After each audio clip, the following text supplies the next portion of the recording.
invitaros que se pongan de pie y abran vuestras Biblias en el Salmo 118.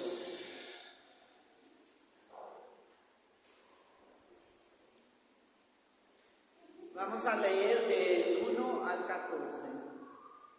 Salmo 118, de 1 a 14. 118. Yo tengo mi acento y a veces los otros me entienden. Pero 118. Acción de gracias por la salvación recibida de Jehová. ¿Vale? Voy a leer un versículo y vosotros despacio, todos juntos, pero con voz fuerte. ¿Vale? Alabad a Jehová, porque Él es bueno, porque para siempre es su misericordia. Diga ahora Israel, que para siempre es su misericordia. Diga ahora la casa de Aarón, que para siempre es su misericordia. Diga ahora los que temen a Jehová, que para siempre es su misericordia. Desde la angustia invoqué a Jah, y me oyó Jah, poniéndome en lugar espacioso. Jehová está conmigo, no temeré lo que me pueda hacer el hombre. Jehová está conmigo entre los que me ayudan. Por tanto, yo veré mi deseo en los que me aborrecen. Mejor es confiar en Jehová que confiar en el hombre. Mejor es confiar en Jehová que confiar en príncipes. Todas las naciones me rodearon, mas el nombre de Jehová yo lo destruiré. Me rodearon y me asedian, mas en el nombre de Jehová yo las destruiré. Me rodearon como abejas, se enardecieron como fuego de espino, mas en el nombre de Jehová yo lo destruiré. Me empujaste con violencia para que cayera, pero me ayudó Jehová. Mi fortaleza y mi cántico es Jehová, y él me ha sido por salvación. Amén. Hasta aquí. Bendito el nombre del Señor. Vamos a orar. Voy a pedir a Rosita que ore por ese culto.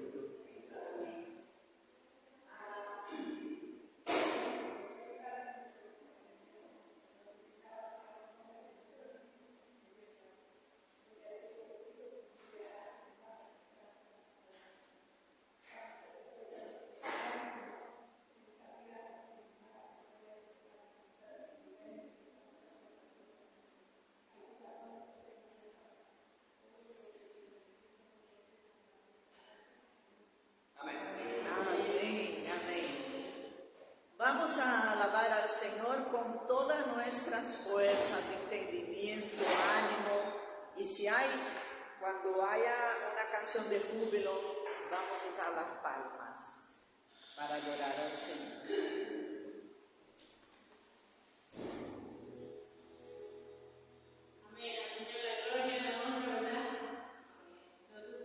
Jehová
a adorar al Señor con esas ofrendas. Hoy voy a pedir a María José que nos ayude.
Bueno, hermanos, antes de comenzar, unos anuncios. En primer lugar, este próximo viernes, día 13, si no estoy equivocado, vamos a tener un pequeño seminario aquí en la iglesia para dar algunos consejos muy prácticos a la hora de compartir el Evangelio. ¿Y por qué vamos a hacer esto? Porque a la siguiente semana, próximo viernes, día 20, iremos al paseo marítimo a evangelizar. Ya tenemos ahí preparado literatura, folletos, Nuevos Testamentos, etc. Y entonces, bueno, pues todo el que quiera, que venga, ¿vale? Y entonces ahí compartiremos algunas cosas prácticas a la hora de cómo compartir el Evangelio con una persona que, si Dios nos lo permite, pues podamos tener una conversación con ella. Dicho esto, vamos por favor a abrir nuestras Biblias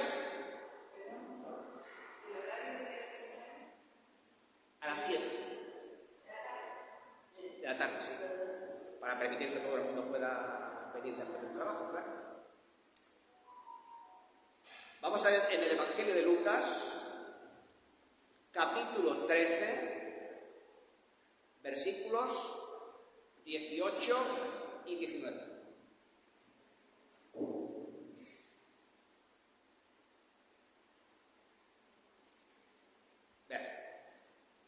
Y dijo: ¿a qué es semejante el reino de Dios? ¿Y con qué lo compararé? Es semejante al grano de mostaza que un hombre tomó y sembró en su huerto, y creció y se hizo el árbol más grande, y las aves del cielo anidaron en sus ramas. Pues bien, hermanos, esta parábola tan cortita, en ella Jesús estaba hablando de un grano de mostaza y de un hombre que lo estaba sembrando en su huerto. Y dijo también el Señor Jesús que este grano de mostaza dio lugar a un gran árbol, más bien un gran arbusto, ahora luego lo veremos, donde las aves anidaban. Esta es una parábola que necesita poca interpretación, ¿verdad? Porque el significado de la semilla de mostaza es claro. Jesús dice que es el reino de Dios y que esta semilla creció hasta convertirse en un gran árbol que brindaba refugio a las aves del cielo. No sé si alguno de vosotros ha oído una interpretación como la que voy a decir ahora. Yo sí. Es más, incluso escuché una predicación en este sentido. Porque algunos concluyen que las aves de la parábola del sembrador, estas que fueron al camino, ¿verdad?, y se comieron las semillas, como sabemos, la palabra dice que representan al diablo, y que por lo tanto, en esta parábola, también las aves deberían representar el mal. Y algunos creen que esta semilla que el Señor Jesús sembró, que sería la iglesia, ¿no?, el reino de Dios, acaba por convertirse en algo que Dios no desea. Porque estas aves de mal agüero, vamos a decirlo así, malignas, se refugian en ella. Para estas personas que interpretan esto así, la parábola o el árbol representa una iglesia apóstata y corrompida. Y lógicamente, si hacemos caso a esa interpretación, esta parábola sería una advertencia para la iglesia, para que esto no ocurra. Pero cuando uno va a leer una parábola y la tiene que interpretar, lo que hay que ir, hermanos, es a la verdad principal. Es verdad que existen sistemas religiosos apóstatas y corrompidos, pero las personas que interpretan este árbol como una iglesia corrompida pasan por alto la enseñanza principal de esta parábola, que resumidamente es esta. Evidentemente la parábola es un retrato, una imagen de la iglesia que el Señor Jesús fundó. Porque en sus inicios la iglesia era muy pequeña y además estaba dirigida, de entre todos los líderes que pudiera tener, por los más improbables, unos humildísimos pescadores, gente nada culta, gente nada preparada. Quitando a Mateo, todos los demás no eran gente de letras, que se diga. Sin embargo, esa semilla que el Señor Jesús plantó hace ya 2027 años, ha crecido, ¿verdad?, hasta convertirse en un árbol inmenso que brinda ayuda y sustento a todos los que se posan en sus ramas. Así que esta parábola, en realidad, si os dais cuenta, es una profecía, es una promesa de éxito para la iglesia. Y esta parábola debería servir para animar al pueblo de Dios, que nos recuerda que nuestro trabajo en el Señor nunca es en vano. Así que vamos a ver lo que esta parábola nos enseña. En primer lugar, Jesús comparó el reino de los cielos con un grano de mostaza. Si leemos la misma parábola en Mateo, capítulo 13, 32, dice ahí que es la más pequeña de todas las semillas. ¿Esto es una verdad o es una mentira? No, hay semillas más pequeñas que el grano de mostaza. Todo el mundo ha visto semillas de grano de mostaza, pero cuando vas al supermercado ves grano de mostaza y pones mostaza antigua y ves los granitos, que son unas bolitas pequeñas. La semilla del lirio, por ejemplo, es mucho más pequeña. La semilla de la amapola, ¿no?, que también te la venden para hacer bizcochos y cosas de estas, también es mucho más pequeña. Pero lo que sí que es verdad es que la semilla de mostaza era, o es, la más pequeña de todas las semillas que el pueblo de Israel usaba en sus huertos y sus campos. Eso sí es cierto. Entonces, no hay ningún error en la Biblia aquí. Jesús simplemente está poniendo el ejemplo de la semilla de mostaza como un ejemplo de una semilla muy, muy pequeña. Y está claro que el hombre, para seguir con la interpretación, que siembra la semilla, ¿quién es?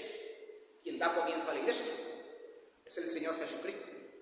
Y como en la parábola del trigo y de la cizaña, lógicamente el campo es el mundo, como también se puede deducir fácilmente, ¿verdad? Entonces este hombre sembró sus diminutas semillas en su campo y produjo una planta de un tamaño enorme. ¿Y por qué? Bueno, porque la variedad de mostaza que se cultiva, o se cultivaba en Oriente Medio, si se la deja crecer, puede producir plantas, hermano, de entre 2 y 3 metros y medio de altura. Por lo tanto, lo que pasa aquí es que una semilla muy pequeña es capaz de producir algo muy grande. Permitidme que apague la luz y vamos a ver la diapositiva.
planta de mostaza, de las que se cultivan allí, en la zona.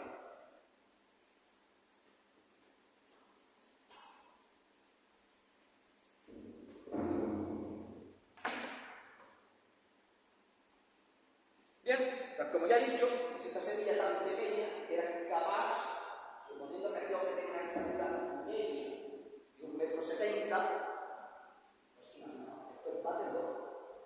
Puede llegar a medir de 3,5 m, 4. Bueno, pues en el antiguo Israel también, la semilla de mostaza era parte del refranero y de los proverbios. Y se usaba como una imagen de algo que tiene un gran potencial a pesar de su pequeño tamaño. El Señor Jesús usó la semilla de mostaza, por ejemplo, para ilustrar el poder de la fe. ¿Recordáis lo que el Señor dijo? Si tuvierais fe como un grano de mostaza, podríais decir a este sicómoro, desarráigate y plántate en el mar, y os obedecería. Por poner un ejemplo. Así que, si bien la iglesia que el Señor Jesús fundó era pequeña y débil en sus inicios, ya el Señor Jesús predijo con esta parábola que crecería en influencia y en poder, más de lo que cualquier persona pudiera concebir. Y si nos detenemos a pensarlo, la Iglesia, considerada desde una perspectiva humana desde que el Señor Jesús nació, no tenía, humanamente hablando, mucho potencial para llegar muy lejos.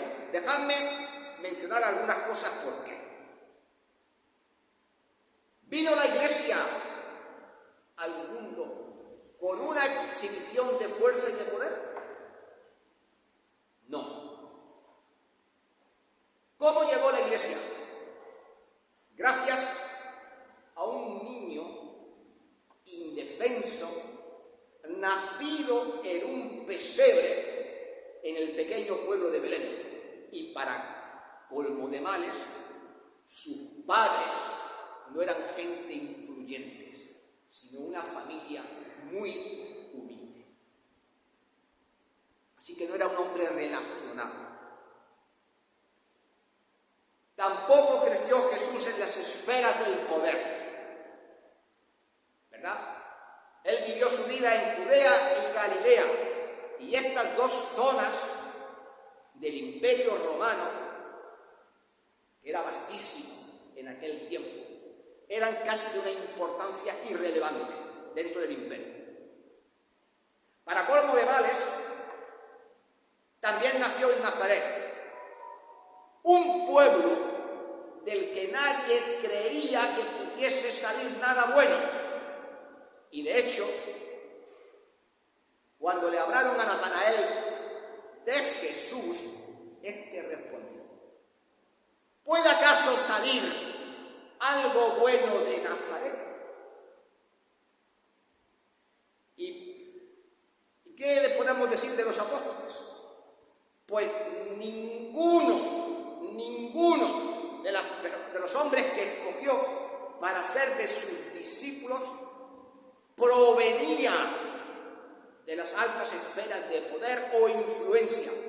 Eran hombres, la mayoría de ellos indoctos, comunes y corrientes. Y si esto fuese poco, estos discípulos indoctos, débiles, muchas veces lentos para entender la verdad, eran incapaces para ser los líderes de ningún reino en ese momento.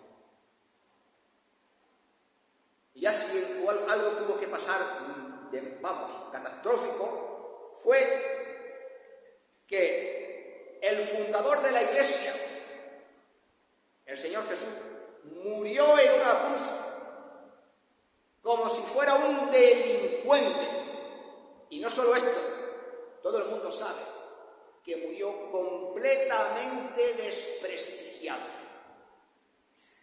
mundo le rechazó. Y cuando Jesús dejó la tierra para ascender de nuevo al cielo, la iglesia, en un sentido figurado, era eso, tan pequeña como un grano de mostaza. El día de Pentecostés, solo 120 personas se habían reunido para orar. ¿Y qué son 120 personas comparadas con toda la humanidad? Algo tan pequeño como un grano de mostaza. Y aunque la iglesia parecía débil, pequeña, impotente, no hay un solo país en la tierra a día de hoy que no haya sido tocado por el Evangelio y por la iglesia que el propio Señor Jesús fundó. Puede que seamos débiles a los ojos del mundo, pero la iglesia del Señor, hermanos, ha crecido enormemente. Y esta parábola nos enseña que a pesar de la oposición que tenemos en el mundo, la iglesia prospera en él. Y hay aquí una lección importante, y es sobre la proporción. Nadie, fijaros bien, nadie puede decir cuán importante puede ser una iglesia, por pequeña que sea, o una vida, cuando el Señor la usa. Y fijaros que esta iglesia pequeña, como un grano de mostaza, es capaz de desafiar al infierno. Pues no dijo el Señor Jesús: sobre esta roca edificaré mi iglesia y las puertas de quién? Del Hades no prevalecerán contra ella. Así que la iglesia, hermanos, será pequeña, pero no es débil, ni impotente, ni está a merced del mundo. Realmente la iglesia es una fuerza poderosa en las manos de Dios. Y la iglesia se hará poderosa y fuerte, y ahí está el secreto, a medida que se entrega para que el Señor Jesús la use. Y los cristianos, hermanos, pueden ser utilizados por el Señor para tocar a este mundo que los rodea de maneras increíbles. Eso sí, siempre y cuando su vida esté entregada al Señor y a su voluntad. Así que, para ti que estás ahí sentado, Dios puede usarte para tocar tu familia. Dios puede usarte para tocar la gente allí en el lugar donde estudias o donde trabajas. Dios puede usarte para tocar la gente de tu vecindario. Y Dios puede usarte de manera que nunca imaginaste, si, esa es la condición, si te sometes a su Señor. Y nunca juzgues la influencia, porque esta es la lección de la parábola. Nunca juzgues la influencia por el tamaño de lo que puedes alcanzar. Nunca juzgues a tu propia iglesia por su tamaño, porque Dios es capaz de tomar las cosas más insignificantes y pequeñas, como un grano de mostaza, y usarla de una manera completamente asombrosa.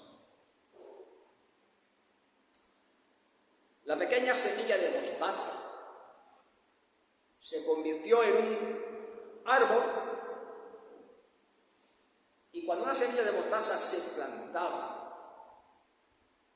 el agricultor puede esperar que esa planta creciese relativamente rápido y en pocas semanas, de hecho es lo que ocurre en los cultivos, alcance entre 60 y 80 centímetros de altura. Pero en la parábola se dice que esta hierba, en un principio, se convirtió en un árbol, y ya lo hemos visto ahí, lo tenemos detrás, lo suficientemente fuerte como para soportar el peso de los pájaros y de sus niños. Y por lo tanto la parábola tiene algo que decirnos, como iglesia y también como creyentes individualmente. Quizás vemos nuestra vida y pensamos lo ineficaces que a veces somos. Vemos la iglesia y nos vemos a nosotros mismos y nos preguntamos qué influencia vamos a tener en el mundo. Pues bien, si esta parábola nos enseña algo es que Dios puede tomar lo que es pequeño e insignificante y usarlo grandemente. Porque, hermanos, Dios siempre, esto no es ninguna novedad, siempre ha usado lo pequeño, lo sencillo, lo insignificante, lo que el mundo no le da valor. Por ejemplo, Jesús usó cosas tan pequeñas como el cayado que llevaba Moisés. Cosas tan pequeñas como una piedra de un arroyo para derribar un gigante. Y usó el vientre de una mujer llamada María, una perfecta desconocida, para que de ella naciese el Salvador y usarlo para su gloria. Estas, hermanos, son pequeñas ilustraciones de cómo Dios puede usar nuestras vidas. Puede que cuando nos miremos nos sintamos insignificantes y pequeños, pero el Señor puede hacer grandes cosas con nuestra vida y con nuestra iglesia si nos sometemos a su voluntad. Porque, por ejemplo, ¿a quién utilizó Dios para liberar de la esclavitud? Al pueblo de Israel en Egipto. Lo ideal hubiese sido un hombre joven, un gran líder, un guerrero para luchar contra el faraón, pero que usó un viejo con 80 años llamado Moisés. ¿Y qué utilizó? Ya lo he mencionado, para abrir el mar rojo. El bastón de este viejo. ¿Y qué utilizó para alimentar al pueblo de Israel en el desierto? Un alimento, dice la palabra de Dios, tan pequeño como la semilla del cilantro, el maná. ¿Y a quién utilizó para matar un gigante? Pues a un grano de mostaza llamado David. Tan pequeño era y tan insignificante era en su familia que su padre lo había destinado, ¿verdad?, a guardar ovejas, y ni siquiera se lo presentó al profeta cuando vino a ungir al futuro rey de Israel.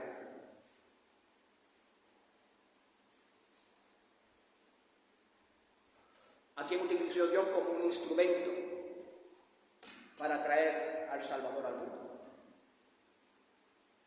A una joven humilde, alguien que nadie conocía, esa mujer que todo el mundo sabe cómo se llama María. ¿Y a quién utilizó Dios para traer la salvación a este mundo? A un hombre también poco conocido, nacido en un pueblo insignificante, en un pequeño país, y que murió en una cruz, en una pequeña colina de Jerusalén. Supongo que estáis entendiendo lo que quiero decir, ¿verdad? El mensaje es claro. Dios usa cosas pequeñas, personas pequeñas, diminutas, insignificantes, para llevar a cabo su plan. Y sí, Él puede usarte a ti. Y sí, puede usar nuestra iglesia también. Podemos parecer pequeños a nuestros ojos, pero a través de su poder podemos lograr mucho para su gloria. La lección que esta parábola nos deja es que debemos evitar juzgar las cosas por su tamaño o por su apariencia. Iglesias pequeñas como la nuestra pueden lograr grandes cosas a través del Señor. Y el Señor utiliza a personas desconocidas como nosotros de múltiples maneras. El Señor puede utilizar tu vida y lo hará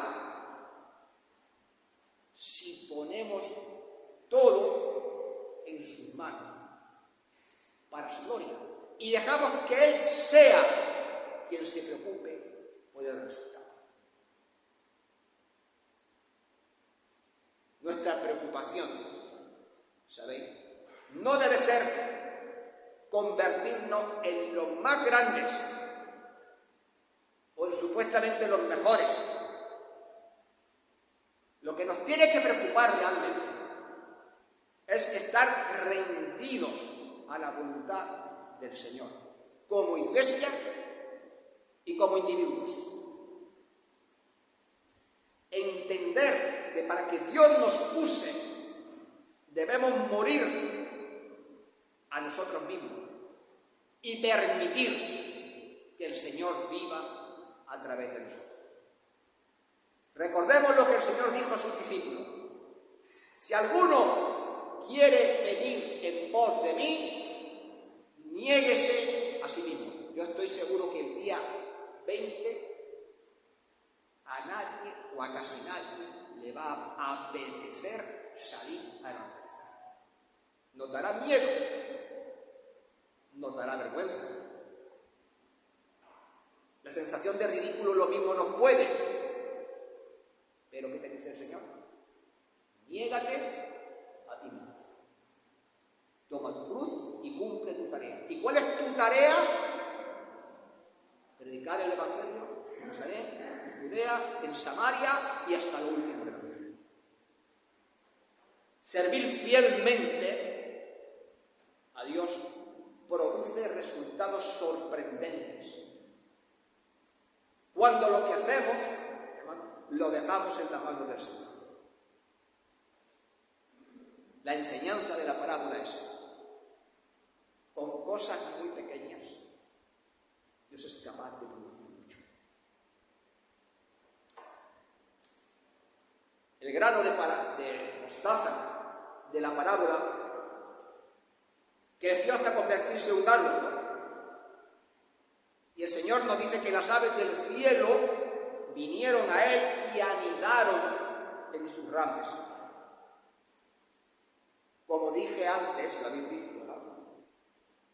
La que se usa para uso industrial, no esta.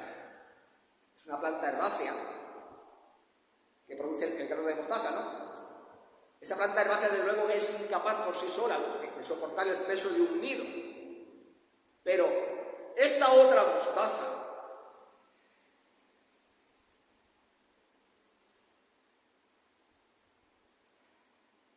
puede llegar a ser algo más que una hierba.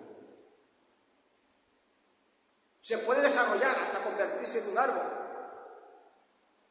que proporcionó sustento y refugio a todos los que acudieron a él.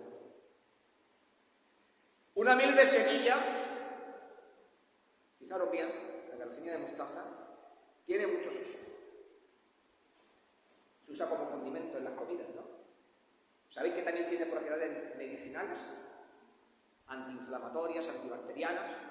Se usaba desde antiguo en cataplasmas, ¿no? Pero asimismo,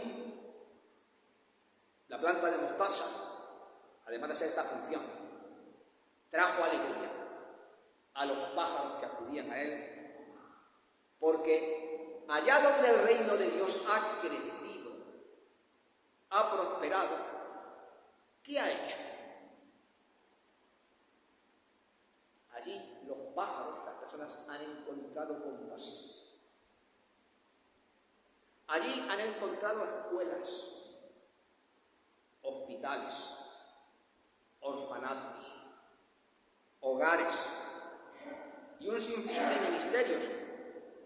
Y a través de ellos, hermanos, la verdad, el Evangelio, se ha proclamado a lo largo y ancho de todo el mundo. Y muchas vidas, gracias a eso, han sido cambiadas.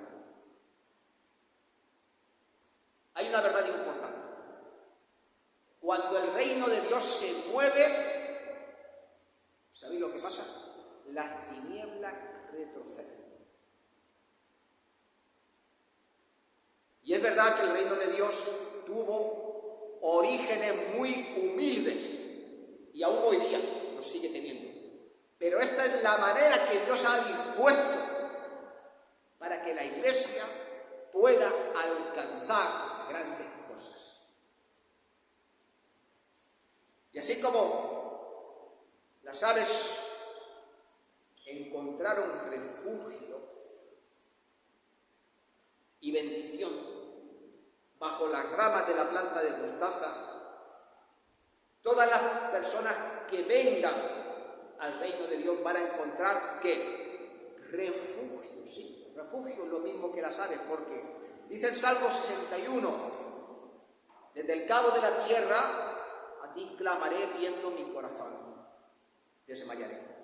Llévame a la roca que es más alta que yo, porque tú has sido, ¿qué? Mi refugio. Y torre fuerte delante del enemigo, yo habitaré en tu tabernáculo para siempre, estaré seguro bajo la cubierta de tus alas. Y luego añade el salmista, Selah. ¿Sabéis qué significa Selah? Medita.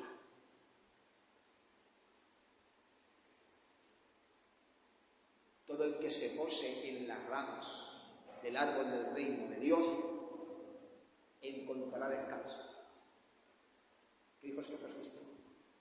Venid a mí todos los que estáis trabajados y cargados, y yo os haré descansar. También encuentran perdón. Leemos en Romanos 8. Ahora pues, ninguna condenación hay para los que están en Cristo Jesús, los que no andan conforme a la carne, sino conforme al Espíritu. Y además, encuentran una vida nueva. Dijo el propio Señor Jesucristo, el ladrón no viene sino para hurtar, matar y destruir, pero yo he venido, ¿para qué? Para que tengan vida nueva y la tengan en abundancia. Pues gracias al Señor por esta y otras muchas bendiciones que encontramos en las ramas del árbol del reino de Dios. Y termino, hermanos. Las pequeñas cosas, tan pequeñas como un grano de mostaza, tienen el poder en las manos de Dios de lograr grandes resultados. Voy a hablar de un personaje que creo que todo el que haya pasado por el instituto sabe quién es. Este señor se llamaba William Thomas. Posiblemente el nombre no te suene a nada. Pero si te digo que era Lord Kelvin, ¿os suenan los grados Kelvin? ¿No? Bueno, pues un famoso físico descubrió que cuando un cuerpo se somete a menos 273 grados centígrados, las moléculas dejan de vibrar. El cero absoluto, sí. Y eso da lugar a la escala de grados de Kelvin. Bueno, fuera de eso, este hombre hizo un experimento curioso. En su laboratorio cogió una pesa, un trozo de metal, lo ató de una cuerda y luego con bolitas de papel, trocitos de papel, hizo bolitas de papel del tamaño de un guisante y comenzó a tirar las bolitas contra el metal suspendido de la cuerda. Entonces, al principio, lógicamente, el impacto del papel era imperceptible, ¿no?, contra el metal y parecía no tener ningún efecto. Pero con el tiempo y después de numerosas bolitas lanzadas, ¿qué comenzó? ¿Sabéis lo que pasó? El metal comenzó a balancearse rítmicamente de un lado a otro. ¿Debido a qué? A la fuerza acumulada de uno, otro y otro. Pues de la misma manera, hermanos, el Señor obra. Lo que parece imposible se puede lograr. ¿Por qué? Porque el Señor cogió a unos seguidores débiles, ignorantes, y puso el mundo conocido patas arriba. ¿Y por qué no va a suceder lo mismo con nosotros? Pues yo creo que puede suceder igual si sometemos todo lo que somos, todo lo que tenemos y todo lo que esperamos ser a la voluntad del Señor. Dios puede tomar algo pequeño e insignificante como una semilla de mostaza y lo puede transformar en algo realmente grande. Así lo ha hecho a él con el reino. Lo hizo con David, con Moisés, con Gedeón. ¿Y por qué no contigo? Evidentemente que también. Es evidente que somos una iglesia pequeña y pocos a la hora de trabajar y servir. Pero en definitiva, somos como esa semilla de mostaza. Algo pequeño, algo humilde, pero formamos parte del reino de Dios. Y estamos aquí para que Dios nos use. Todas las cosas, todos los ministerios que comienzan, al inicio son pequeños y humildes, como la semilla de mostaza. Pero mi esperanza es lo que el Señor Jesús enseña en su palabra. Marcos 4:32, el mismo pasaje de la semilla de la parábola, pero en este evangelio dice: pero después de sembrado, crece y se hace la mayor de las hortalizas y echa grandes ramas, de tal manera que las aves del cielo pueden morar bajo su sombra. Pues hermanos, que así sea con nosotros. Que el Señor